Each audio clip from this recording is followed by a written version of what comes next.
shit over with. You promise I can eat you up after they do it. Ray, come on in here. Make sure we got everybody in before we start on off. Yeah, that's really big. Alright, good.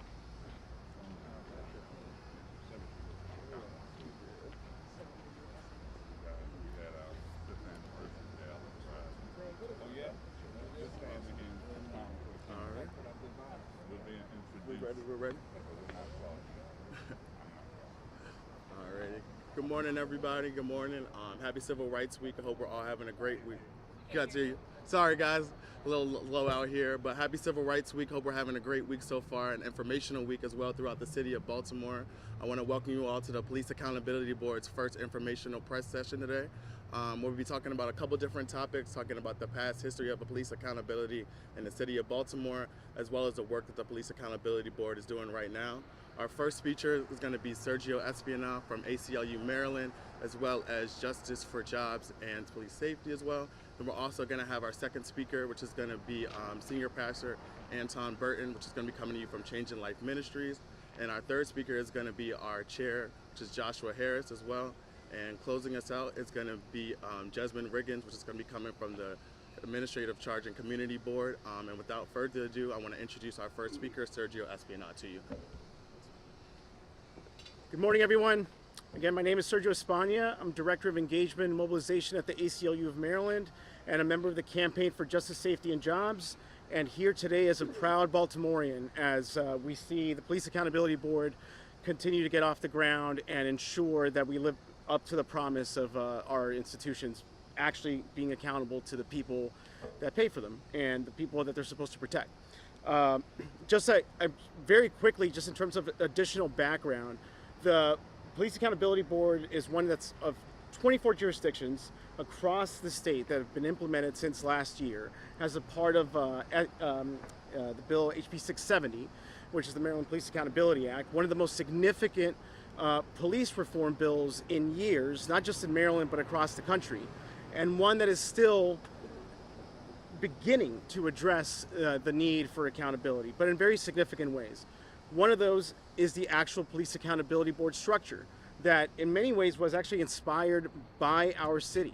In particular, the work that's happened within OECR, the Office of Economic and Civil Rights, and the Civilian Review Board that was put in place here starting in 1999 to ensure that there was a robust representation from the civilian community to look at police misconduct, provide suggestions on whether or not they're being addressed in the correct way, but were also hindered in not being able to conduct their own independent investigations on a much wider set of impact that now the Police Accountability Board is able to do, and partnering with the Administrative Charging Committee, able to provide recommendations on whether or not the misconduct is being properly addressed and making sure that they make recommendations annually where there's room for improvement.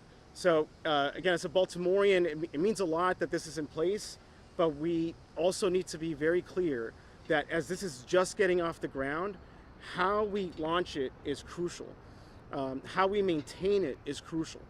So we're very encouraged by the makeup of the Police Accountability Board, of the Administrative Charging Committee, but without proper, robust, long-term support, we don't know if it's something that's going to be really meeting up to the challenges that our city faces over the long haul. So it means a lot that there's the membership here, there's folks from OECR, from the city, and I just really want to encourage us to remember this is a long-term effort. The whole point of police accountability, it's not about being anti-cop. It's about ensuring that public safety actually works. For that to happen, the community needs to trust its own institutions. And right now, we know how much that is, we have ways to go there. And the more that we invest in accountability, the more that we save. We just, Baltimore City just had $48 million that they were having to pay off from police misconduct. We're hoping that if the PAB is given the powers to actually follow through on its mission, that we'll be able to see an increase in public safety, in community trust, and in recognition that our institutions belong to everybody and should not be used in a racially disparate manner.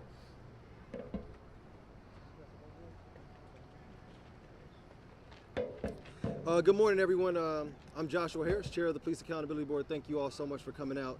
As you just heard from Sergio, kind of a bit of the brief history of the intent of the Police Accountability Board, I think it's important for us to recognize that in a city like Baltimore, where we have a history of police misconduct and civil rights violations, that the work of this Police Accountability Board is critical. And I am excited at the opportunity to serve the citizens of Baltimore and represent them with 16 other citizens on this board to ensure that we're working towards police accountability and transparency. And part of that will conclude at the end of each year. We'll put forth a report of recommendations. In that report will be outlined recommendations for potential legislative changes, recommendations for the police department based on investigations that are yielded, as well as recommendations for improvement and trainings moving forward of the Police Accountability Board. While we're excited for the opportunity to do this work, we also recognize that there are challenges and opportunities ahead of us that we will have to overcome, and there will need to be a commitment from all parties to truly do this work transparently and making sure that this board gets the resources that are necessary and the training necessary to continue to do this work. As Sergio has mentioned, it is critical not just to have the board in place, but sustainable support for the board. And so we look forward to the opportunity to continue to work with the administration in an attempt to create some sense of civilian oversight of our law enforcement agencies here in Baltimore City. So you should also be aware that that does not just cover Baltimore City Police Department. That includes the Sheriff's Department, that includes Baltimore School Police, and that includes Johns Hopkins Police Department as well. So we have oversight of those law enforcement agencies here in the city. I'm going to pass it off to Jasmine Riggins, who's representative from the Administrative Charging Committee, who's actually the body that is tasked with reviewing civilian complaints that come into the Police Accountability Board. And they go through those complaints, review body camera footage, and do other work. And he'll explain what that process looks like and the work that they've done thus far. Thank you, Mr. Chair. Again, my name is Jasmine Riggins. I have the honor of sitting on both the Police Accountability Board and the Administrative Charging Committee. I first just want to introduce, or at least say who the members are, what we do, and some stats to give you our indication of how hard we've been working thus far. So the ACC is a 5-member board. The chair is Ms. Tiara Hawks. The vice chair is Mr. Ray Kelly. The other 2 members that include myself is Mr. David Kramer and Ms. Kim Rogers.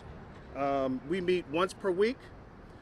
Typically we'll meet in the Office of Civil Rights office, but lately we've been meeting here in the City Hall, once a week, typically every Friday, but today we're meeting Thursday due to scheduling issues. I want to just talk about briefly the duties of the Administrative Charging Committee. So, as the chair mentioned, we review internal affairs cases that stem from complaints made by members of the public against an officer alleging misconduct. So when internal affairs finishes its investigation, it will forward that investigation over to us, and it would make a determination as to whether or not it believes the officer actually engaged in misconduct. We don't take that recommendation. What we do is we review the case independently. We look at the body-worn camera footage, we read the reports, and we ask follow-up questions if necessary to get whatever information that we may need, including additional footage that may not be there, or clarifications on something that may or may not be in the report, right? So we look at that, we ask follow-up questions.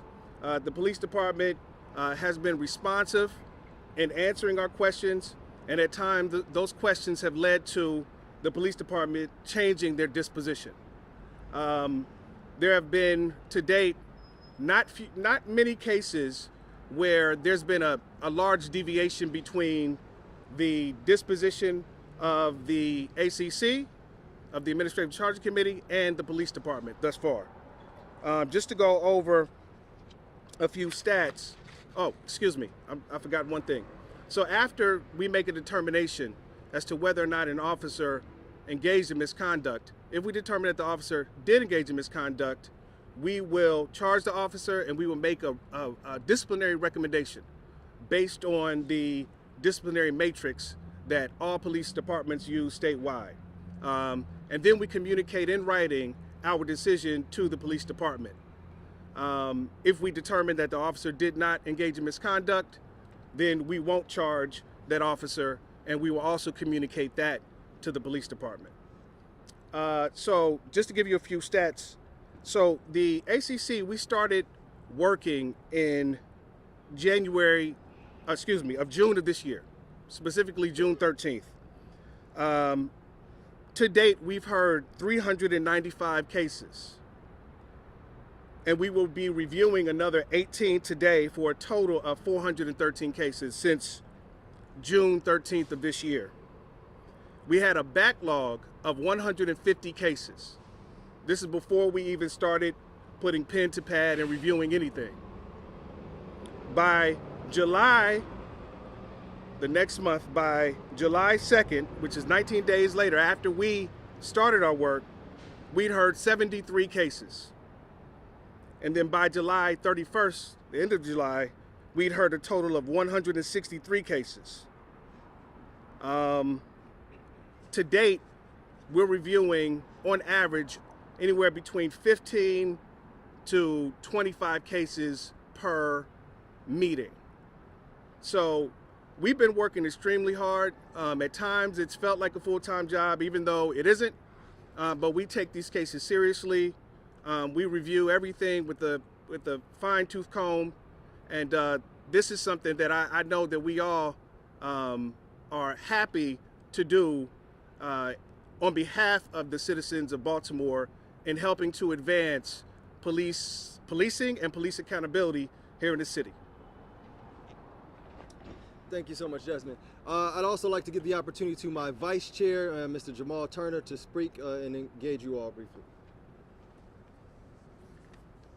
All right. Good morning, everybody. I know it's pretty cold out here. You guys decided to join us. So for me, it's really important that all of us, as it relates to a board that have been appointed to this position from the representatives of our respective communities, are able to come together to make the change that needs to happen for police reform and a police accountability within Baltimore City. I come from east side of Baltimore. I have experienced a lot growing up within the city, and my goal is to ensure, as the vice chair, that as we all collaborate and work together, that we're resolving a lot of the issues that still to this day affect our kids and affect our communities as it relates to the police involvement and the community.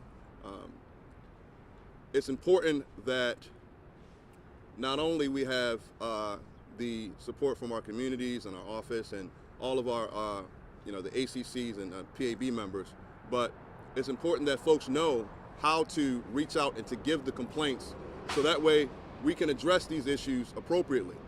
So we have a few different avenues for complaints to be filed, and for us it's important that these complaints are filed, because if folks aren't held accountable for the things that they do, then it continues to happen. If it continues to happen, then complaints go unfiled, then what happens to that officer? So I didn't have too much to say, but I just wanted to uplift the fact that it takes collaboration. It also takes folks speaking up and speaking out. And I want for also folks to recognize that there's a difference between just speaking to the police about a complaint and understanding that there's an entire process that happens with that complaint that has an interface with the ACC. So folks need to speak up, speak out, and not be afraid, because folks like ourselves are here. We're here to also ensure that policies are appropriate, and if need be, we propose those changes. So I'll hand it back over to Chair. And as Vice Chair Turner mentioned, there's a process for filing complaints. For civilians who have had negative interactions or encounters with the police, they can visit the Baltimore City Office of Equity and Civil Rights website to file an official complaint under police accountability there. There's a section in the tab where you can file your complaint. You can also file it through the police department, and those complaints do come to us, and we'll get to the ACC if there is a complaint filed. As I close and move to briefly take questions from you, there's two other points that I think are critical. I mentioned earlier the hurdles and potential obstacles for this board moving forward, and we are fully aware that one of them is what it looks like to be a truly independent body. And so we're aware of that, and we're hopeful that the administration or that the legislative bodies will work to ensure that that is that is something that comes to fruition, this being a truly independent body, as well as investigative powers. As you heard from Sergio at the beginning of the opening of the press conference, we have the Police Accountability Board, we have the Administrative Charging Committee, and we also have the Civilian Review Board. The Civilian Review Board has powers to actually do investigations that the Police Accountability Board does not. And so we look forward to working with the Civilian Review Board collectively, as well as the Administrative Charging Committee, to truly get substantive police reform and accountability in Baltimore City. And with that, I'd like to open up the opportunity for anyone to ask any questions that they have of us. I have a question for Jasmine. You mentioned that there haven't been a lot of differences between the police and the ACC recommendations, but that there were a few that had changes in disposition. Can you talk a little bit about what those cases were, what the changes were? I don't know if I can. And I want to tread lightly around this. This is a new process, but I can say that there have been some cases where we've asked questions, and the police department has changed their disposition. That's what I can say. What types of cases they were? No. 1 second, Shorty. Alexa? Would you talk about how the police accountability board has utilized the $2.3 million budget? We are unable to speak about the usage of the budget that was assigned to the Police Accountability Board. The way that the local ordinance was written, we do not have purview over that budget, and so therefore can't speak to how it has been allocated. The administration. Well, the mayor's office through the Office of Civil Rights and Wage Enforcement. So that question was good. Yes. You said these are a series of meetings that you're having with the media? Series of hearings that you're having with the media? What's happening next? Or what next meeting? Well, we haven't picked a date for the next, but we want to make sure that we're doing our due diligence, keep the public informed on how we're moving through the cases that have come before us and the recommendations that we'll be offering. It will probably be after our report is released the next time that we hold an informational session to the public and to the press. I also like to note that with that, our monthly meetings are open to the public for anyone of the public or the press to attend, and we've been meeting either virtually or hybrid. Is there any statute of limitations on charges against police officers? As to charges, I can't speak to. All right, complaints. Complaints. Is that a better word? So is there any statute of limitations on complaints against police officers? Yeah, complaints are supposed to be mediated within a year of the complaint being filed. That is the goal. What if you file that complaint and they destroyed it? That is a problem, and that is something that we as the Police Accountability Board and the citizens here are working to make sure we create transparency and have transparency around that process. So if that's something where someone feels that they filed a complaint and it has not reached our body, that is again why we have the opportunity for you to make complaints through the Office of Equity and Civil Rights website. Report, when does that come out? We're supposed to have the report released January. Can we get an idea of what the recommendations might be? I'm sorry, I couldn't. Can we get an idea of what the recommendations might be? We are still working, as you heard earlier, we have just over the last few months worked to stand this body up. And so as the ACC plows through cases, we are collecting recommendations for policy changes specifically. I can't give you any specifics right now on what that will look like, but they will include policies likely of uses of use of force, and other potential interactions that the public may have with police officers. So you're saying there is no backlog of cases at this point, or how many cases are still pending that you need to look at? Judge? So from my understanding, we're reviewing cases as they come in, right? So currently on our docket, I believe I said today we'll be reviewing about 18 or 19. But I can't speak to any solid total numbers that remain.